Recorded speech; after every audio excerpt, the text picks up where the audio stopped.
Good afternoon and welcome to this month's Chamber One-on-One. I'm Brian Freedman, the chair of the Chamber's Government Affairs Committee. Want to go ahead and start off by thanking our sponsor, CenterPoint Energy, who has been a generous sponsor of this entire series, and we genuinely appreciate their support. Hey, I'm excited to introduce our guest today, John Gonzales. John is the director of the Southwest South Central Regional Office of the U.S. Chamber of Commerce. And in that role, he helps lead the regional office's efforts to build and maintain relationships in the region, works with a variety of members and elected officials on pivotal issues, programs, and services to maintain legislative, political, and grassroots resources key to achieving the Chamber's policy goals. He's been a member of the Chamber's regional team since 2005, but prior to that, had quite a number of interesting positions, working in the congressional offices of Representative Michael Burgess, Senator Phil Gramm, and Senator Kay Bailey Hutchison. Also, in the early 90s, he worked on the Bush Quayle 1992 re-election campaign in Washington, D.C., working in their Treasury and Finance division. He serves on numerous boards throughout the state of Texas and throughout his region. He's a University of Texas Dallas graduate and a Dallas native, and resides in Austin with his family. So please welcome John Gonzales. John, thanks for joining us today. Hey, Brian. Great to be with you. I really appreciate the opportunity.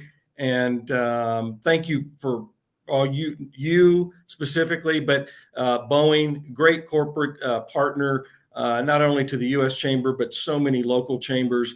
And we really appreciate everything you do. Well, thank you for that, John. And why don't we dive right in? You have a really fascinating background. Can you talk a little bit about your life and experience and some of the experiences that have gotten you to where you are today? Sure. Born in Dallas, grown up in Dallas. I think like most of us, I owe everything to my parents and my grandparents. Great work ethic. Education was important. It wasn't so important to me early on, so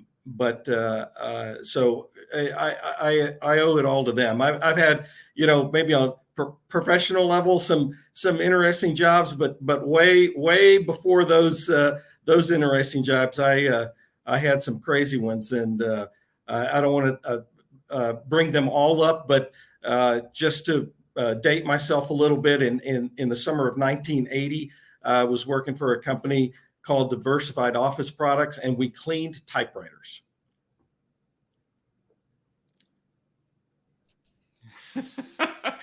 And I'm sure that was a great development experience, although it's clear you jumped from there to some pretty cool roles. How was it working with Senator Hutchison and Senator Gramm? What were those experiences like? And were you both in the Capitol offices and out in the field?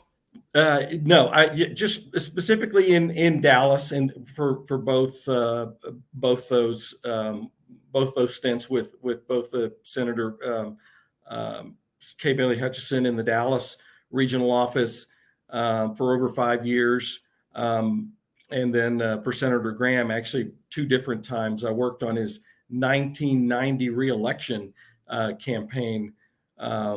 And then spent, a decade doing other things, and then came back to him in 2000 until, he announced that he wasn't running for re-election. Actually worked for Senator Cornyn for 30 days before joining Congressman Burgess as his district director.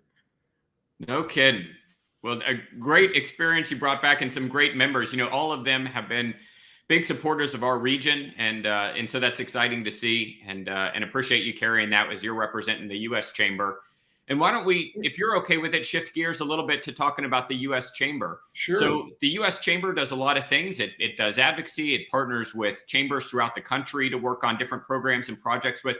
Can you talk a little bit about the Chamber's role in the ecosystem, and then maybe more specifically about your role with the Chamber? Yeah, sure. So the U.S. Chamber is the world's largest business organization. I mean, our members range from the small businesses and local chambers of commerce across the country to the leading industry associations and global corporations like Boeing, and many emerging and fast-growing industries that are currently shaping the future. For all the businesses that we represent, the Chamber is an advocate, a partner, a network, helping them improve society and people's lives. So keeping up the fight for pro-growth policies, keeping business at the center of that action, and keeping you informed, keeping our members informed, is probably what we've been hearing a lot lately is kind of our North Star. So in my role as a regional guy, so the U.S. Chamber, we've been around 109 years. If you've ever had the opportunity to be in D.C. and go by our building, we're right across the street from the White House in a magnificent building that I think was completed in 1925, and it still stands today, as the voice of business. So if you get a chance, please stop by. And in our role, we have 7 regional offices, and I'm the executive director here in the Southwest South Central region, which covers 8 states for the U.S. Chamber. So we work with our chamber friends, our business friends, our members of Congress and senators in all those states and their staff, and making sure that they're aware of these policies and focus on keeping them pro-business and fighting some bad things. And we've got some great state chamber partners and so many great local chamber partners, and it's just a great, wonderful opportunity that I'm blessed to have to work with so many people that care about their communities. And that's what we all need. If we all cared about our communities more, I think we obviously would have better communities. Well said. Yeah, and agree. You guys have been a tremendous resource for the chamber, for the company that I work for, Boeing, and so really appreciate all that. And I know you've taken a number of calls and sidebars with me on issues over the years, so I appreciate all that insight and the perspective that you get from seeing such a broad array of interests and perspectives from all the different companies in different areas.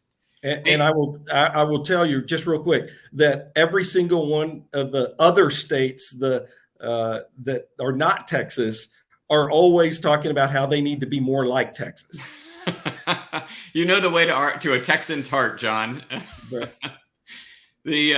Hey, so one of the big issues, and you and I talked a little bit about it before, and I think a lot of people are watching to see what happens next, is this process of redistricting. In the last special session, the new maps were drawn and signed by the governor. Can you talk a little bit about what that means for Texas, a little bit about how we got here, what the chamber has been viewing both in Texas and nationwide as it relates to redistricting and the next set of elections? Yeah, Brian, you may remember it wasn't so long ago that we thought that Texas might get 3 or 4 new members of Congress. And then the census numbers came out, and I heard that we were just shy of 3 new members, but certainly confirmed the 2. So Texas will have 38 new members of Congress representing Texas. I mean, that's just the growth that Texas is experiencing. For the first time ever, California is actually losing a member of Congress for the first time ever in census. So remember, that's only done every 10 years, and so the last time. So think about this though, that Republicans.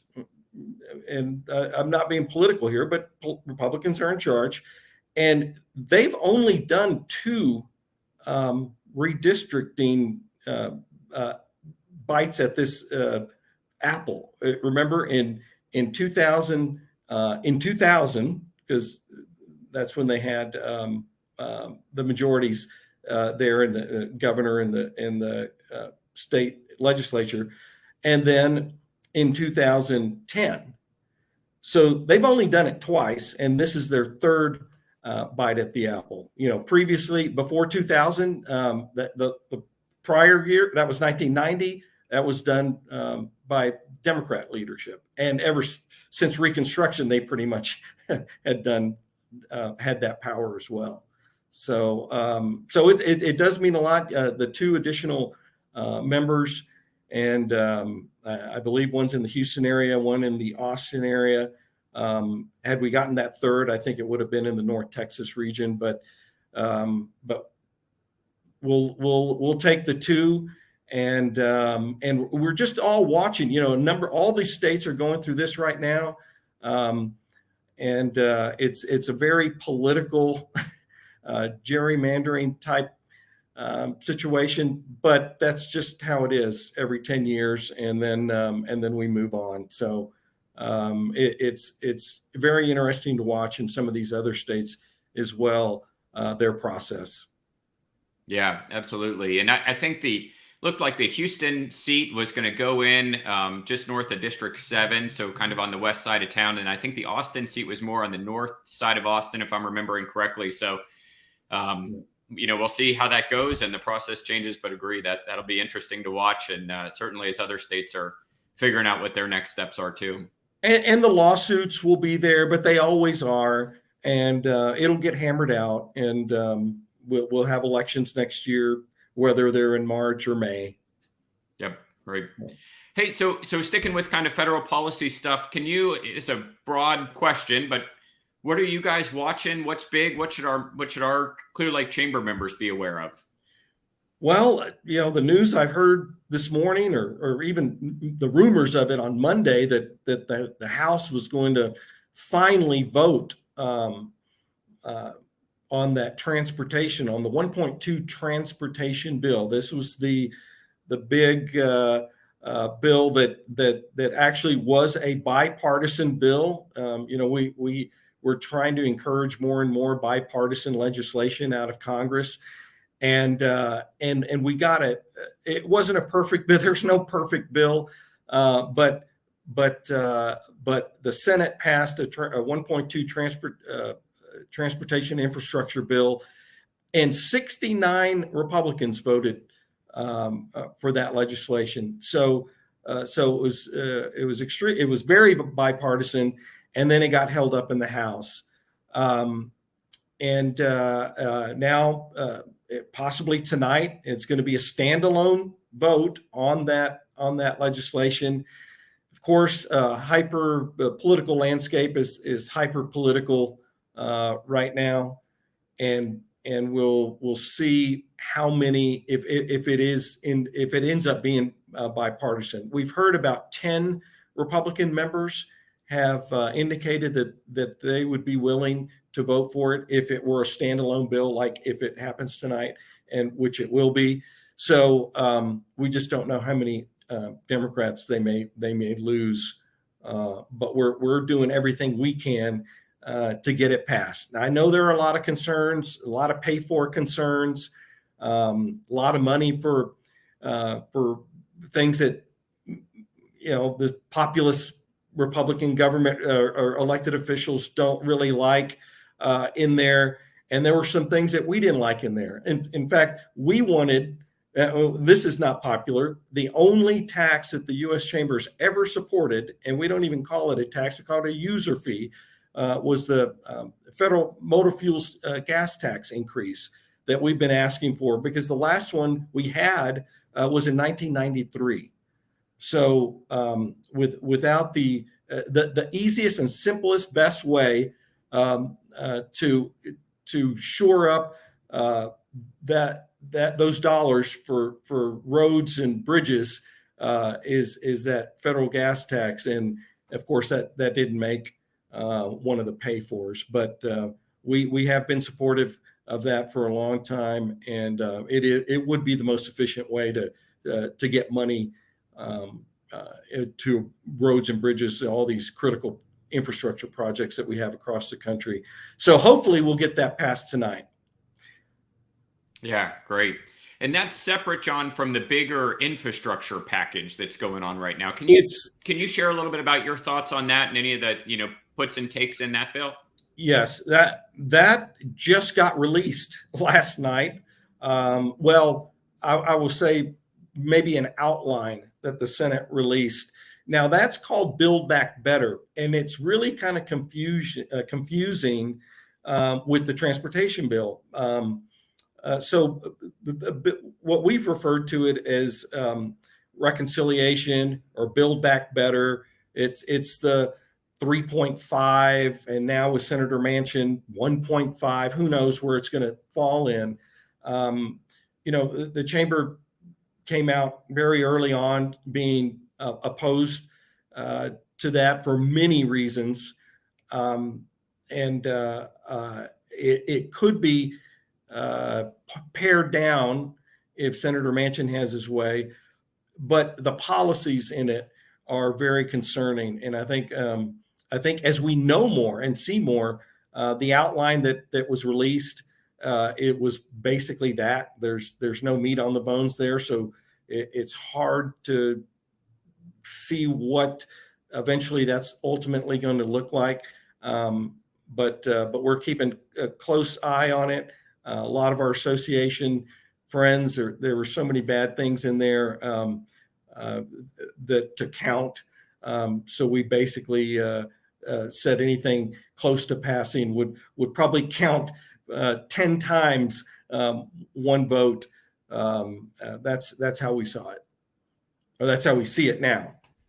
Yeah, and I know a number of our members, the banking industry, the credit union industry, had spoken up about some of the IRS provisions, and we as a chamber had weighed in on that at the board of directors to oppose the provisions in there about some of the reporting language, which I think was, as you mentioned, just one of the things that was in there that was something that was worth taking. So puts and takes in there for sure. Also wanted to ask you a little bit about, and this is more of just a general business challenge that I think a lot of folks are having, a lot of our members are having, is workforce and workforce development, workforce certainty, the tight labor market, and what's going on. Can you maybe talk a little bit about what's happening and what you're seeing, and then a little bit about what the chamber may be doing to help address some of those issues? Yeah, and we're seeing that more than ever right now. With the supply chain crisis and the number of ships that are off the coast in Long Beach and port, the two ports there, where and now a big part of that problem is workforce, and so this current crisis we're having on supply chain is almost a direct problem that they're linked. So that the crisis didn't just start now. It's been many years in the making, and it just got exacerbated by COVID. So part of the we've had a really kind of a history of underinvestment in transportation and infrastructure, and Congress not providing the investment to build up infrastructure over for at least probably more than 20 years. So it's really been in the making, but we're all feeling it now. I mean, truck drivers. I've heard that we're 60,000 truck drivers short of what we need. So that's such an important issue. Workforce. I know that U.S. Chamber Foundation does a lot of great work on talent pipeline and workforce, and a lot of our states and chambers are working on that issue as well. But this is going to be a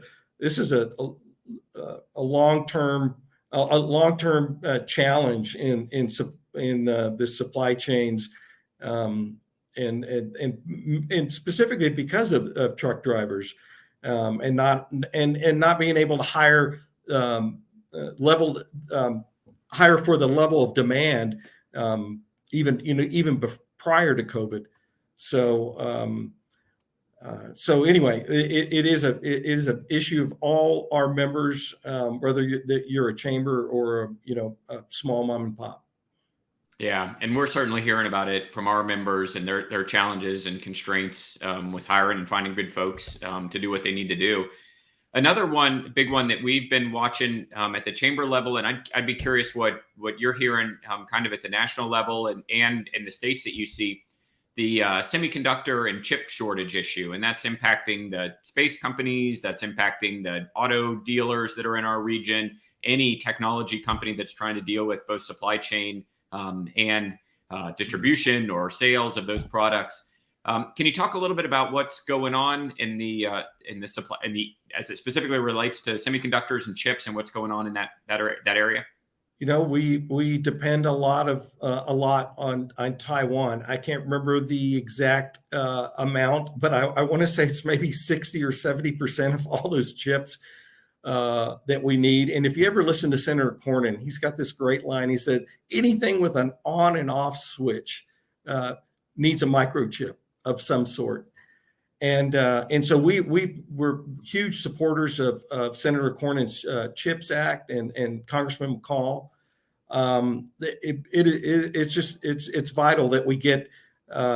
These are going to be part of the ongoing delays, because even if you put everything into action now, I mean, just passing that bill is not going to affect us, you know, for a couple of years down the road. But you know, we've got some great technology companies that are looking to build chip plants in Texas and some other states in my region as well. So you know, it's going to be a while, but we're very supportive of that, and we need that. And I think every chamber should help thank Senator Cornyn and encourage him to keep fighting to get that passed. Yeah, absolutely. And, you know, I love the way you said that we're trying to make sure, you know, if not our region, that in the state or in the country, that work's happening here. And that may be a good segue to talking about what makes a good community for business, right? What are the elements of that? You know, what's the recipe for that?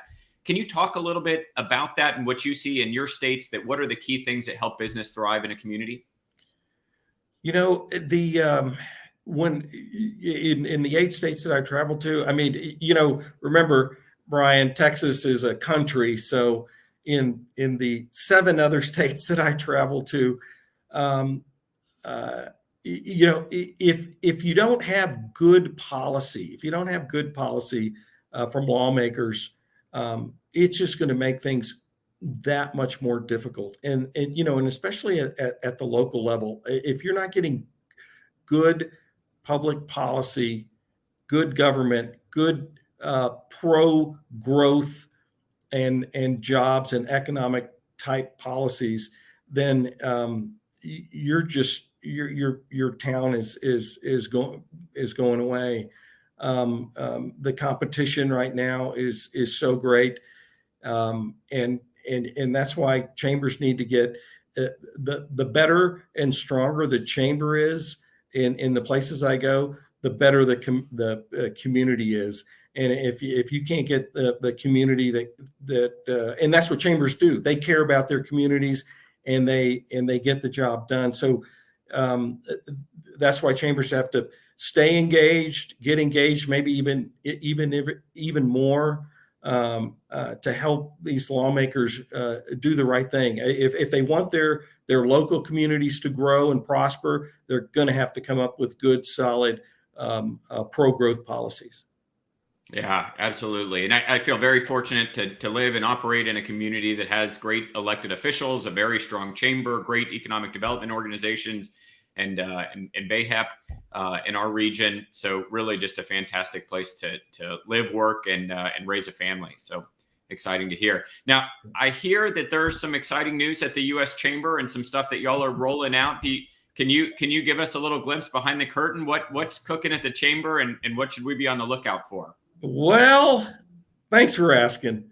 So the U.S. Chamber has had the same look and feel and logo for I believe almost 60 years.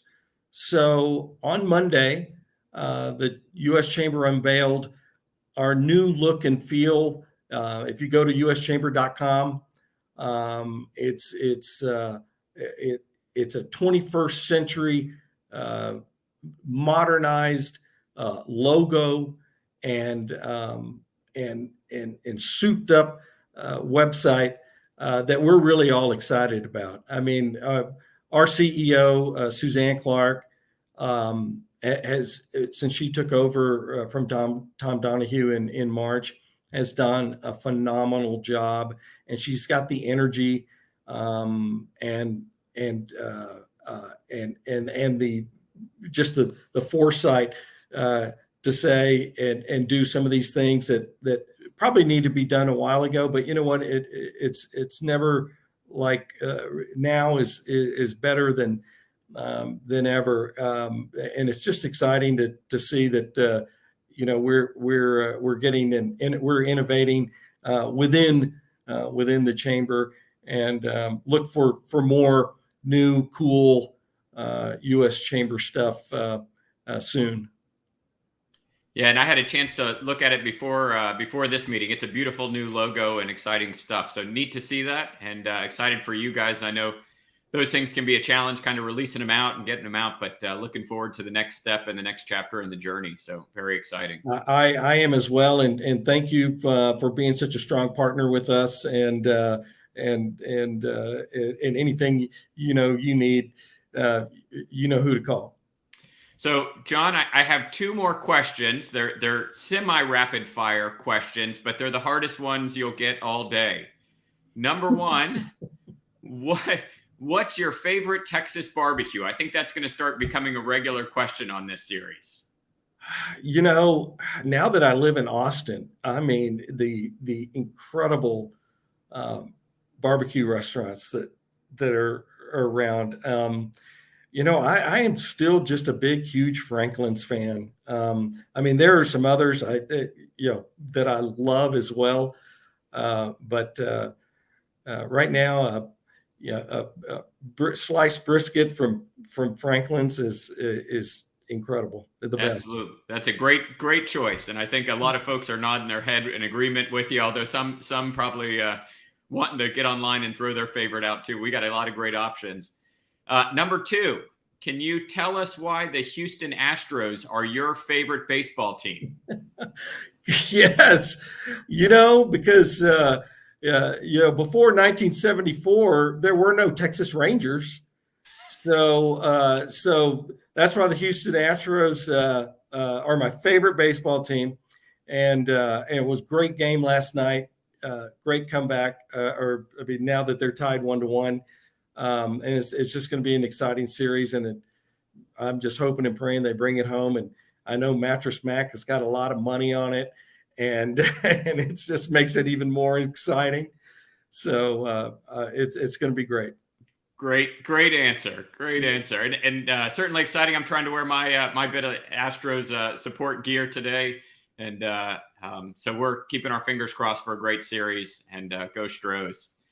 Hey, John, I want to say thank you for your time today. That's about all the time we have, so appreciate it, and thanks for joining us. Thank you for the opportunity, Brian. Hey, just a couple of housekeeping notes before we sign off. First, a huge thank you to John Gonzales with the U.S. Chamber for joining us and spending a few minutes talking about the state of affairs at the Chamber and in the region. Want to flag a couple of upcoming events for everybody. On November 2nd, we have our business development lunch with Turkey Talk to get you all prepared for your Thanksgiving holidays. On November 3rd, we have the Young Professionals Lunch Bunch, so please look on the calendar for more of those. And then there are a ton of new members and ribbon cuttings coming up. And so I'd encourage you to look at the calendar at Clear Lake Area Chamber or clearlakearea.com to see those ribbon cuttings come up and join those as you're available. Thanks again to our sponsor, CenterPoint Energy, and our guest today, John Gonzales from the U.S. Chamber. I hope everybody has a great afternoon, and thanks.